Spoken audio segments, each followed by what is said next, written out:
आप तो देश में घूम घूम कर हिंदू समाज को जागृत करने का काम कर रहे हैं।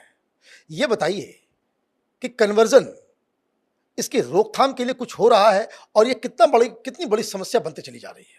धर्मांतरण बहुत बड़ी गंभीर समस्या हो चुकी है मनीष जी। प्रतिदिन लगभग 1000 बेटियां लफ्ज़ जिहाद का शिकार हो रही हैं।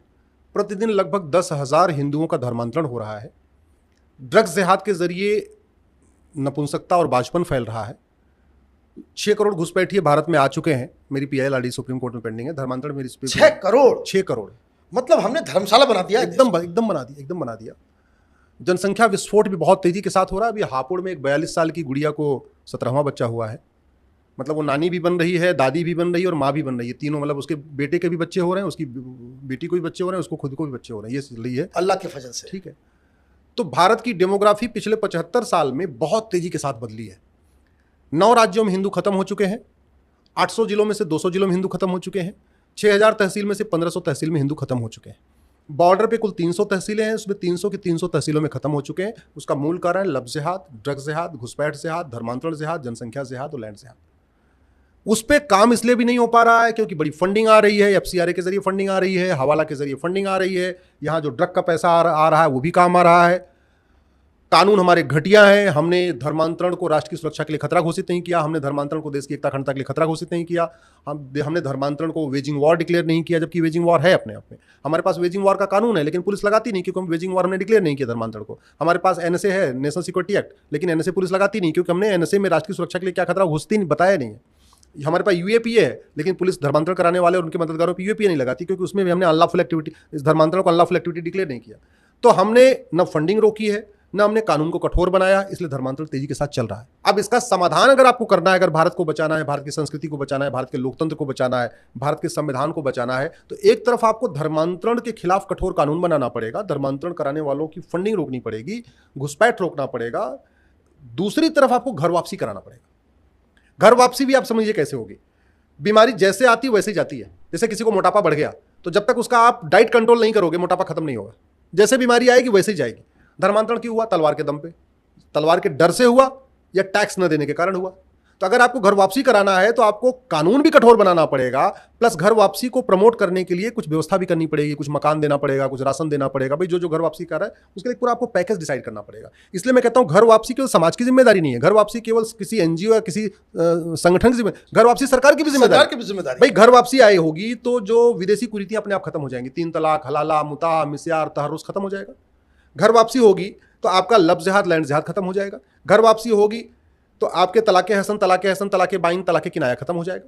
घर वापसी आपकी शुरू होगी तो चाची, मौसी, बुआ, इनसे शादी ब्याह बंद हो जाएगा। शादी ब्याह बंद हो जाएगा तो जो ये मानसिक रूप से कमज़ोर बच्चे पैदा हो रहे हैं वो ठीक हो जाएगा।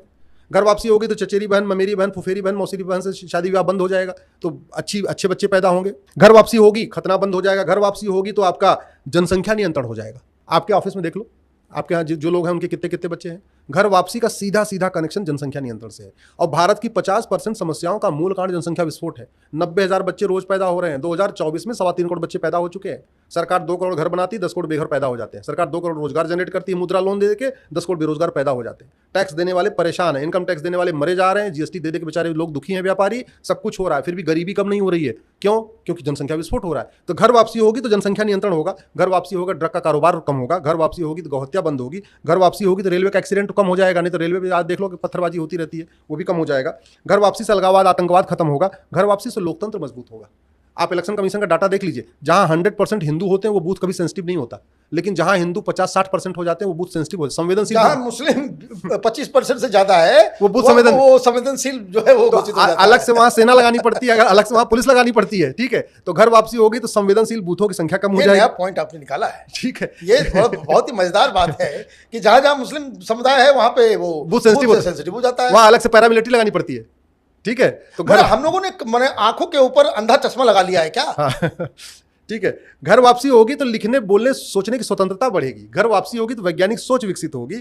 घर वापसी होगी तो राष्ट्र प्रथम की भावना मजबूत होगी, क्योंकि मदरसों में तो रट्टा मार के बस सिखा दिया जाता है कुछ, उनको उनका दिमाग तो एकदम कुंद कर दिया जाता है, मंद कर दिया जाता है। हिंदू काफिर है, बड़ी सीधी सी बात है। आप देखो ना, वेदों के आप ऋचाओं पे आप शास्त्रार्थ कर सकते हैं, भगवत गीता के श्लोक पे आप चर्चा कर सकते हैं, रामायण की चौपाइयों पे चर्चा कर सकते हैं, मनुस्मृति के श्लोक पे चर्चा कर सकते हैं, लेकिन दूसरी तरफ आप चर्चा नहीं कर सकते। क्यों? क्योंकि चर्चा करना ही हराम है, सोचना ही हराम है। आज तक कभी आप किसी बहुत बड़े बड़े स्कॉलर हो, उनसे पूछ लो, मतलब पाकिस्तान का वैज्ञानिक की इतनी हिम्मत नहीं पड़ रही वो खुलेआम पब्लिकली कह दे कि पृथ्वी गोल है। बाकी छोड़ दो, पाकिस्तान, बांग्लादेश या मुस्लिम कंट्री के वैज्ञानिक की इतनी हिम्मत नहीं है कभी वो मीडिया में आके कह दें कि धरती गोल है, जबकि वो जानते हैं धरती गोल है। ये स्थिति है। तो घर वापसी होगी तो कम से कम ये भी ठीक हो जाएगा। घर वापसी होगी तो पुलिस का बोझ कम होगा, घर वापसी होगा मुकदमों का बोझ कम होगा। मैं आपको एक आंकड़ा गाजियाबाद का देता हूँ आपको।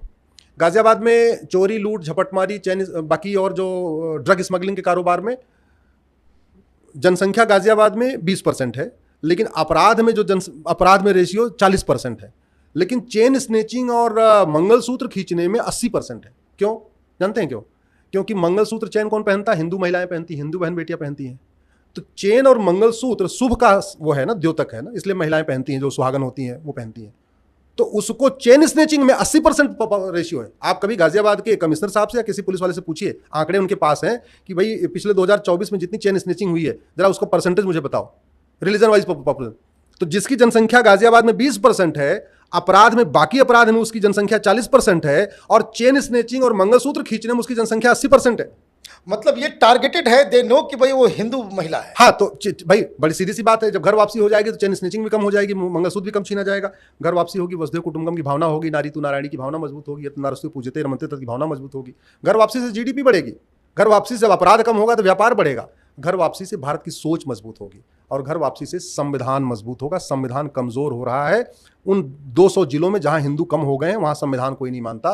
उन 1500 तहसीलों में जहां हिंदू कम हो रहे हैं, बंगाल में मुर्शिदाबाद में जला दिया, पुलिस की गाड़ियां जल गई। ये नियम, कानून, संविधान, ये सब जगह जहां पे 70% से ऊपर मुसलमान है, ये संविधान काम नहीं करता। मैं उसको ढूंढ के परिवार से मिलवाना ये पुलिस का भी दायित्व है, नहीं स्टेट का भी दायित्व है। तो वैसे 500 साल में जो बाबर के डर से, हुमायूं, अकबर, तुगलक के डर से जो लोग चले गए हैं, उनको परिवार से मिलवाना ये सरकार का भी दायित्व है, समाज का भी दायित्व है, संगठन का भी दायित्व है। और मैं तो देख रहा हूँ बहुत बड़े पैमाने पर लोग घर वापसी करने के लिए तैयार हैं। उनकी एक ही कंडीशन होती है, हमारे साथ रोटी बेटी का रिश्ता कौन करेगा। मुझे लगता है इसका निराकरण, इसको हमारे धर्मगुरुओं को भी सोचना पड़ेगा, समाज को भी सोचना पड़ेगा, आने के लिए उसके लिए रास्ता निकालना पड़ेगा। आपका बहुत बहुत धन्यवाद।